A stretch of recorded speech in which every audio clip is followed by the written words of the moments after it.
मैंने उसको वहां तुम्हारे भरोसे भेजा हुआ है, उसे कुछ होना नहीं चाहिए।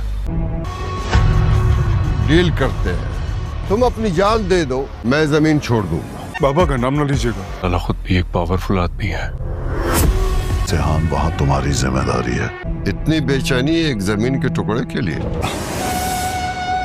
जिहान अकेले में बैठा एलिफ की याद में रो रहा होता है और बहुत ज्यादा परेशान होता है। इल्हाम जब उसे रोता हुआ देखती है तो वो खुद पर काबू नहीं रख सकती, क्योंकि अब उसे यकीन हो चुका है कि जिहान एलिफ से सच्ची मोहब्बत करता था और वो उसे नुकसान नहीं पहुंचा सकता। इल्हाम जिहान के पास जाकर उसे तसल्ली देती है और चुप करवाती है, लेकिन साथ ही कहती है मुझे मेरी माँ की ज़मीन हर सूरत में वापस चाहिए।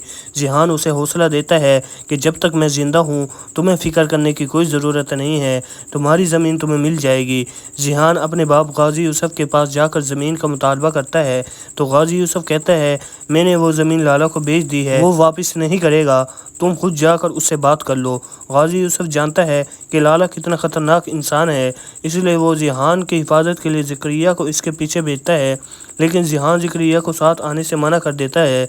जब गाजी यूसुफ को पता चलता है कि जिहान अकेले गया है तो वो फौरी तौर पर लाला को फ़ोन करके उसे धमकी देता है, मैंने भरोसा करके अपने बेटे को भेजा है, अगर उसे कुछ हुआ तो मैं किसी को भी नहीं छोड़ूंगा। दूसरी तरफ लाला जिहान का इम्तिहान लेने के लिए इसके सर पर गन तान लेता है और कहता है अगर ज़मीन चाहिए तो अपनी जान दे दो, मैं ज़मीन छोड़ दूंगा।